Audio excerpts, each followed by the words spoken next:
Ya kalau ada lampu listrik rusak, biasa manggil saya bisa benerin. Oh gitu?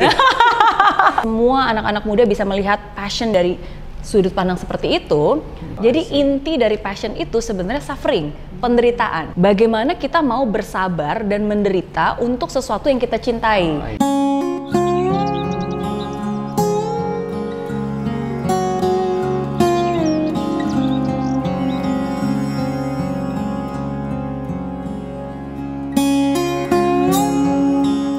Iya.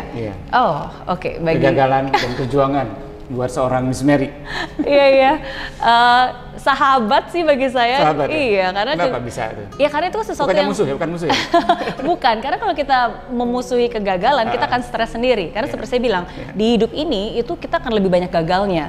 Di hidup ini kita akan lebih banyak orang tuh say no ke kita. Lebih banyak kita mendapatkan lebih banyak kita tidak mendapatkan apa yang kita inginkan dibandingkan kita mendapatkan apa yang kita inginkan gitu. Jadi kalau kita bermusuhan dengan hal itu, ya kita akan stres sendiri karena setiap hari kita akan bertemu dengan musuh. Karena kita ngeliat wah musuh gitu. Tapi kalau kita berkawan gitu, saya nggak melihat kegagalan itu sebagai sebuah lawan, tapi ya kita berkawan dengan kegagalan karena dia adalah pembelajaran buat kita. Dari kegagalan itu seringkali nih kegagalan itu sebenarnya Tuhan sedang mengarahkan. Jadi saya selalu percaya ya, karena itu juga selalu dalam doa saya. Seringkali itu kalau saya berdoa ke Tuhan, saya berdoa, Tuhan kalau ini memang yang kamu mau, lancarkan jalannya. Tapi kalau ini benar-benar bukan yang kamu mau, tolong gagalkan gitu. Sama tolong. Doa saya juga seperti itu selalu. Saya juga kalau dihadapkan kepada pilihan yang saya ragu, doa saya juga seperti itu. Sorry dipotong, sorry. Iya nggak apa-apa, sama kan. Saya juga selalu bilang, kalau ini baik buat saya, dekatkan dan berikan saya jalan untuk meraihnya gitu. Tapi kalau ini bukan sesuatu yang baik buat saya, maka gagalkan apa yang saya inginkan ini supaya nggak kejadian gitu. Betul, tolong gagalkan rencana saya ini walaupun rencananya udah dibikinnya banget ya gitu. Tapi kita udah bagus banget posisi kita. Betul. Tapi itu kan juga yang saya doakan gitu bahwa kalau memang bukan jalannya tolong digagalkan. Jadi ketika itu gagal, ya ikhlas kitanya ya. Karena saya merasa ya Tuhan menjawab doa saya, mungkin ini bukan untuk saya gitu. Mungkin ini bukan jalannya, mungkin Tuhan akan menunjukkan jalan yang lebih baik lagi. Kita bisa menghadapi kegagalannya dengan positif. Dengan ikhlas gitu. Jadi itu sih ketika kita tidak bermusuhan dengan kegagalan, ya kita jadi lebih legowo gitu untuk menjalani. Pernah gagal nggak sih kalau Miss Mary? Pernah dong. Kalau kita lihat kayaknya sukses semua gitu. Iya. Karena kita pengen belajar bahwa orang gagal juga bisa berhasil gitu. Boleh cerita dikit kali? Pernah dong, banyak bahkan banyak ya kan. Cuma of course kan kalau misalnya setiap kali gagalnya banyaknya itu saya ceritain semua, jadi isinya negatif semua kan. Padahal kan kita kan juga memberikan yang positif gitu. Tapi kalau behind the scene banyak gagalnya. Dari hal yang kecil aja, misalnya kayak contohnya ketika waktu saya kuliah, waktu itu saya pengen banget dapat beasiswa. Oke, udah mempersiapkan yang terbaik, udah belajar, udah pede, mempersiapkan interview, PD-nya tuh bukan cuma 100% tapi 1000% gitu kan. Udah yakin banget pasti dapat gitu kan. Ternyata gagal.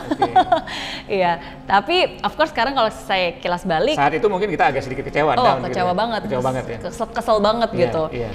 Tapi kalau sekarang saya kilas balik, ya untung waktu itu gagal dapat beasiswa. Kita emang orang, maaf ya, selalu bilang kalau orang Jawa atau kita kan Jawa ya, suku Jawa, selalu bilang untung. Untung, benar. Untung gagal dulu ya. Untung gagal. Karena kalau waktu itu saya dapat ada ikatan kerja kan. Minimal berapa tahun itu kita harus kerja. Betul. Sedangkan kalau saya ada ikatan kerja, berarti saya nggak bisa mulai jadi entrepreneur begitu lulus kuliah dan membangun bisnis saya sampai hari ini gitu. Jadi ya again Tuhan punya rencana lain, betul. Iya dan ada banyak sih, maksudnya ketika pertama kali bahkan dari hal yang simple ya, misalnya waktu saya terjun ke dunia sales itu kan juga banyak tuh kegagalan-kegagalannya sampai akhirnya saya diarahkan ke situ. Ketika saya terjun ke dunia sales juga awalnya saya nyoba jualan lewat telepon, gagal. Tapi untung karena ada kegagalan itu akhirnya saya mencoba strategi lain yang ternyata lebih efektif, lebih efisien gitu. Jadi kalau bisa benar-benar dilihat lebih banyak gagalnya seriously daripada berhasilnya. Pernah merasa lelah nggak? Pernah. Gimana tuh bohong kalau nggak pernah merasa lelah. Iya, karena manusia juga. Antusiasmenya luar biasa.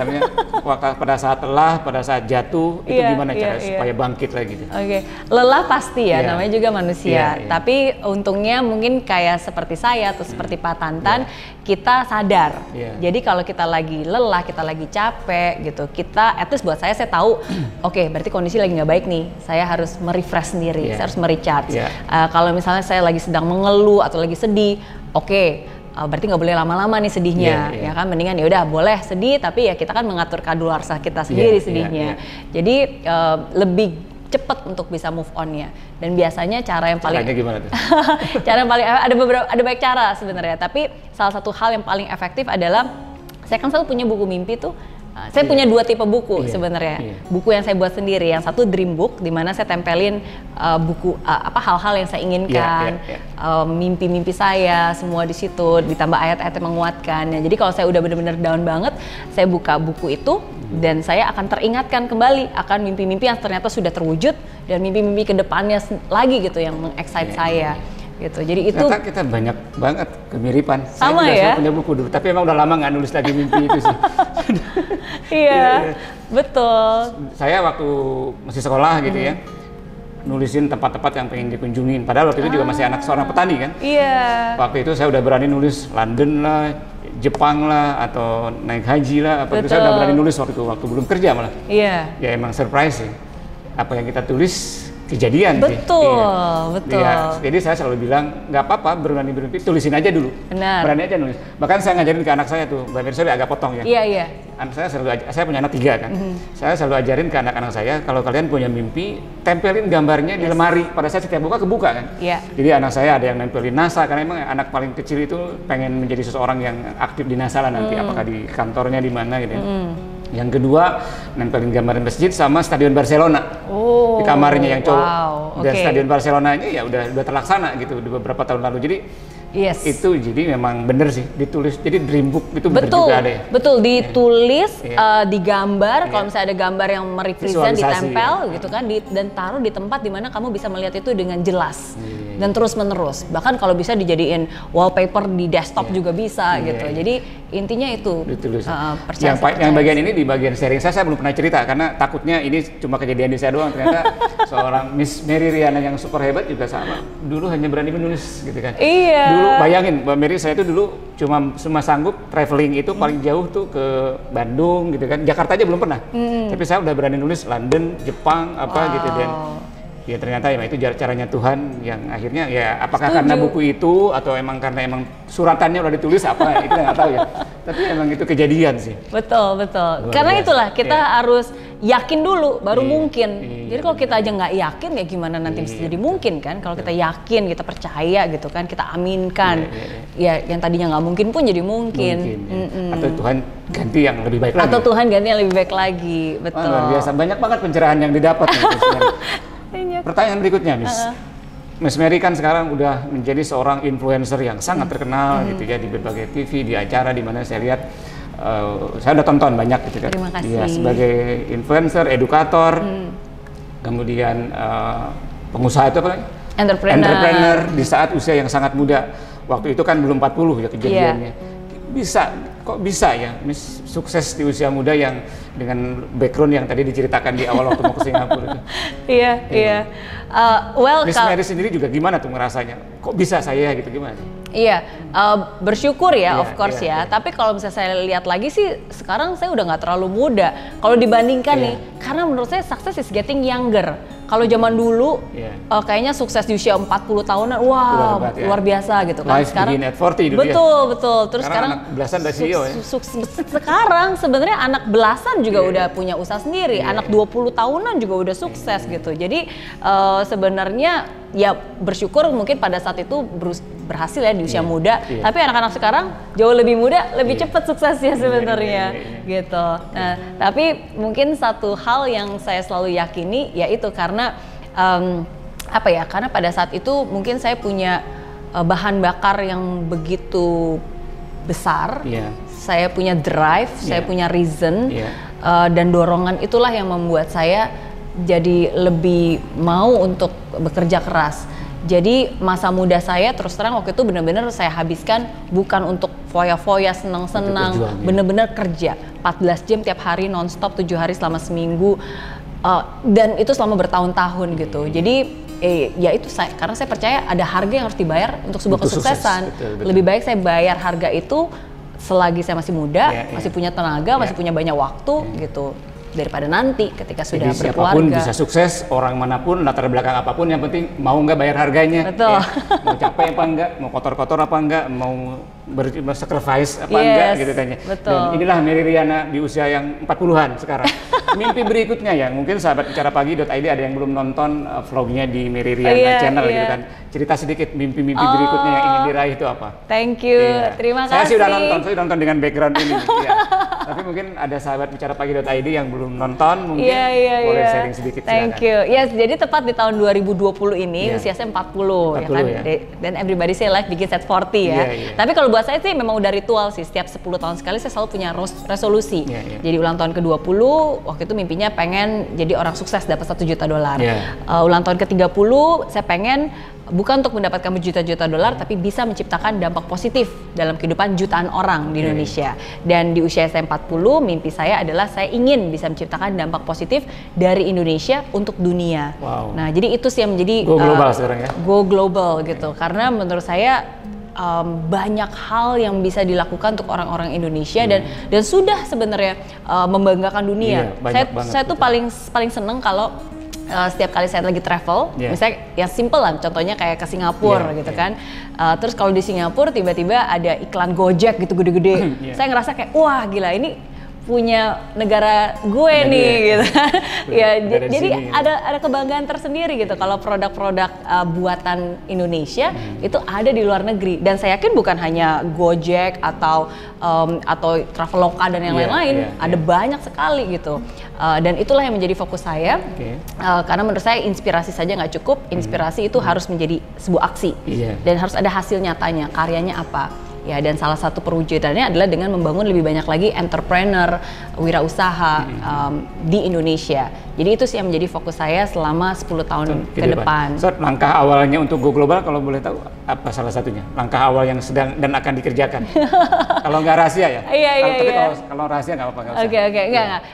Memang ada beberapa plan, tapi sebenarnya langkah awal yang sekarang adalah sebenarnya bukan untuk go global, tapi pertama-tama membawa yang dari luar negeri untuk ke sini dulu. Contohnya adalah kita bekerja sama dengan Founder Institute. Nah, jadi ini juga satu hal yang baru. Jadi Founder Institute itu adalah the largest pre-seed accelerator yang berpusat di Silicon Valley dan udah ada di 200 cities gitu. Nah, jadi mereka punya kurikulum yang bagus untuk bisa mengetrain dan men-groom founder-founder yang nantinya akan membuat startup-startup yang lebih bagus gitu. Nah, jadi sekarang kita bikin program Founder Institute Indonesia, pendaftaran juga sudah dibuka. Nah, jadi kita mulai dari situ dulu. Jadi at least kita mentransfer dan mentransfer knowledge gitu, networknya, membangun yang di sini sehingga nanti yang di sini pun juga bisa lebih berkembang lebih baik lagi. Terbuka untuk umum yang ini? Terbuka untuk umum gitu, tapi harus lolos tes. Harus gimana? Ada tesnya dulu ya.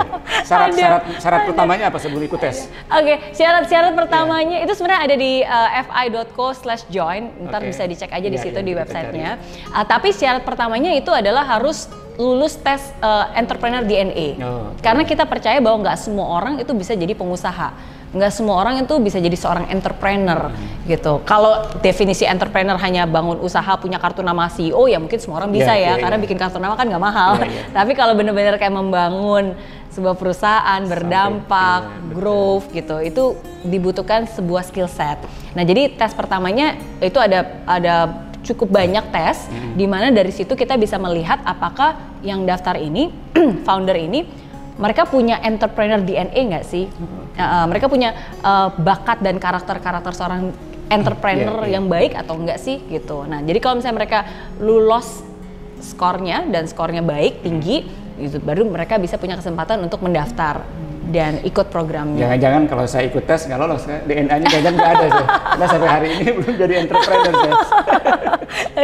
Iya, tapi itu mitos banyak orang sih bahwa kalau jadi entrepreneur itu bagus, tapi kalau bukan entrepreneur berarti jelek. Itu juga mitos yang salah. Kalau saya punya prinsip Mbak Mary, menjadi intrapreneur.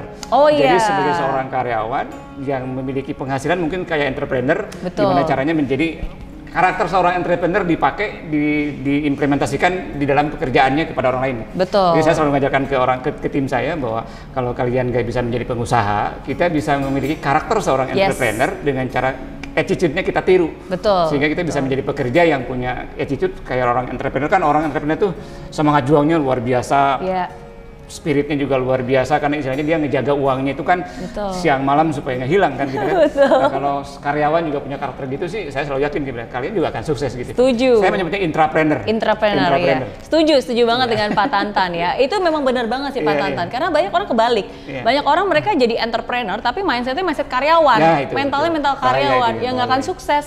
Tapi kalau misal walaupun Anda bekerja sebagai seorang karyawan profesional tapi mindsetnya mindset entrepreneur gitu kan, cari jalan, proaktif gitu kan, selalu nggak pernah menyerah gitu, pasti bakalan berhasil gitu. Jadi semuanya di sini. Ini kepo aja dikit. Saya dengar mau bikin YouTube channel baru juga gitu. Kenapa? Padahal itu kan udah jutaan di channelnya Mary Riana. Kenapa? Itu yang saya kagum dari Miss Mary Riana. Ini udah jutaan, kenapa nggak di sini aja sekalian gitu? Kok malah bikin lagi channel baru? Buat apa? Atau kenapa? Thank you. Wah, Pak Tantan ini sangat mengikuti ya. Aduh, saya terharu, saya tersanjung. Saya senang ngikutin orang-orang yang sering motivasi. Karena emang saya suka dengerin motivasi. Ini tuh kayak vitamin sih buat saya sih. Terima kasih, thank you. Nah, jadi memang bersyukur sekarang kalau di channel YouTube Mary Riana sekarang udah 3,3 juta subscriber gitu. Jadi konten-kontennya sih sebenarnya lebih ke inspirasi, motivasi ya. Dan bersyukur banget sih bahwa ternyata dengan konten motivasi, inspirasi yang bukan prank-prank entertainment aja juga banyak gitu kan peminatnya. Nah, ini mimpi saya ini. Jadi makanya nggak apa-apa kan bermimpi. Boleh. Meskipun saya baru 6 ribuan sekarang kan baru 4 bulan. Ya, saya punya mimpi ini Miss Mary. Kok bisa? Gimana ya kita supaya bisa gitu ya. Amin. Tantangan kita semua ini.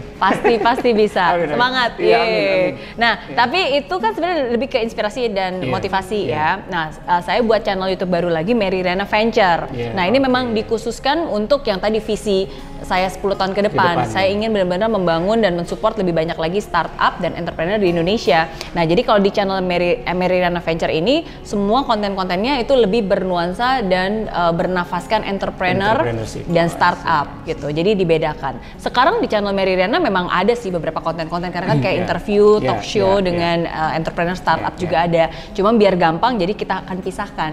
Jadi kalau benar-benar ingin belajar dan lebih tahu lagi tentang startup atau entrepreneur nanti ke channel Mary Riana Venture. Jadi itu sih mungkin yang menjadi fokus. Udah ada kan sekarang ya dua-duanya? Udah ada. 2 pertanyaan terakhir Miss Mary. Iya. Tahun ini kan tahun yang kita semua sepakat lah ya, ini bukan tahun yang mudah kalau saya menuntutnya sangat menantang gitu kan ya. Iya. Gimana Miss Mary ngelihat tahun ini? Buat Miss Mary dan Mary Riana Group atau secara in general ya. Yes, very challenging ya. Ada banyak hal yang tidak diharapkan terjadi, ada banyak hal di luar ekspektasi. Tiba-tiba ya, gitu ya. Betul. Tapi mungkin karena pada dasarnya saya juga sangat optimis dan positif. Kelihatan banget lah ini. Tapi walaupun susah, tapi saya selalu percaya in every crisis there's always opportunity. Jadi seringkali tuh kadang-kadang momen-momen seperti ini yang ditunggu-tunggu, bukan berarti pengen terjadi tapi kalau itu terjadi saya pikir wow, this is the time yang ini akan benar-benar mengubah segalanya. Dan memang of course walaupun tidak mudah tapi kita beradaptasi. Kalau dulu Mary Riana Group kita sebenarnya lebih bergerak di bidang inspirasi edukasi dan lebih banyak hampir 100% tuh offline semua. Walaupun kita tahu ya pasti dunia online akan ada masanya lah ya. Cuman kita pikir toh kita bisa berjalan dengan baik gitu kan, nanti aja lah. Tapi sekarang dengan adanya ini kita dipaksa. The world is going digital memang dari dulu ya. Betul. Tapi dengan COVID menjadi di-accelerate, kita jadi dipaksa gitu untuk berubah. Belajar lewat digital ya. Betul. Nah, kebayang saya juga kampung orang semuanya pada lihat handphone belajar gitu kan. Kadang-kadang naik ke puncak bukit gitu kan atau naik pohon itu dari signal ya kan. Tapi itulah karena kadang-kadang ya kita jadi dipaksa untuk berubah, dipaksa untuk berpikir kreatif, dipaksa untuk cari solusi gitu. Karena kalau kita nggak berubah kan kita akan punah, ya kan. Nah, jadi ada banyak hal yang sekarang akhirnya menjadi awalnya inisiatif baru, tapi menurut saya begitu pandemi ini berakhir itu akan menjadi bisnis unit baru. Ya misalnya sekarang kita ada Mary Riana Digital Learning, terus kita juga sekarang ada Salesforce untuk affiliate program, untuk jualan online dan seterusnya. Nah itu semua terlahir gara-gara pandemi, gitu. Sesuatu yang mungkin dulu nggak direncanain ya? Yes, sesuatu yang nggak kepikiran, atau mungkin ada rencana tapi nggak dilakukan karena belum ada urgensi. Nanti aja, gitu. Nanti aja. Tapi sekarang itu menjadi prioritas. Gitu. Ya saya selalu yakin sih Miss Mary bahwa pahlawan itu lahir dari krisis, dari peperangan, dari bencana alam, dari apa. Kalau dunianya stabil, kondisi stabil kan kita nggak pernah dengar ada seorang hero Betul. atau pahlawan lahir ya. Betul, betul. Ya, itu sih cara kita mensikapi krisis, bahwa justru ini kesempatan kalau kita mau menjadi hero kan ya. Betul. Mau menjadi orang yang berbeda atau mendapatkan sesuatu yang tadinya nggak di planning menjadi ada gitu kan. Setuju. Karena we learn the most during adversity. Justru di saat yang tersulit, disitulah kita pelajaran yang luar biasa tuh pressure, ada ya. di situ sebenarnya. Resolusi 2021 apa, Miss? Resolusi 2021. Iya. Kalau ngomong resolusi sih biasa itu 10 tahun sekali ya. Iya. Jadi resolusi saya khusus 2021 aja ya. Oh, oke. Yang tahun depannya aja pengen dicapai untuk personal life-nya Mary Riana. Oke. Yes, ini belum final karena biasanya kalau untuk tahun baru, misalnya kayak goal 1 tahun itu mau seperti apa, biasanya kita ada rapat keluarga dulu sama suami, begitu sama anak-anak. Ini biasa ritual akhir tahun sih. Jadi biasanya kita duduk barengan, terus kita masing-masing plan nih. Oke, tahun ini maunya apa? Kamu maunya seperti apa? Goalnya kamu apa? Itu beneran ritual selalu kita lakukan. Untuk yang setiap tahun ya. Terus biasanya ritual kita ya kita pakai piyama barengan kembaran. Gitu. Putra putrinya berapa? 2. Dua ya? Iya. Yang besar itu sekarang usianya 13 tahun. 13. Iya, yang cowok 9 tahun. Iya. Sepasang gitu. ya? Sepasang. Jadi biasanya itu menjadi ritual akhir tahun kita. Terus kita ngobrolin, terus kita plan 1 tahun ke depan mau jadi apa, mau seperti apa, mau achieve apa, gitu. Mudah-mudahan nanti apa yang mau di planningnya sesuatu yang akan menjadi besar di tahun depan. Amin. Miss Mary, perbincangan yang sangat luar biasa, bahkan saya aja banyak belajar dari Miss Mary. Nah, sahabat Bicara Pagi.id, perbincangan yang sangat luar biasa bersama Miss Mary Riana, seorang influencer, entrepreneur, dan juga edukator yang masih sangat muda. Luar biasa banyak pelajaran yang kita bisa ambil. Salah satu diantaranya, kalau kita pengen sukses harus punya visi, harus action, jangan ngomong doang, dan harus punya passion dan berani berkorban untuk meraih apapun untuk orang-orang tercinta, untuk kita semua. So, sahabat Bicara Pagi.id, terus ikuti konten-konten menarik di Bicara Pagi.id and say good morning to your mind.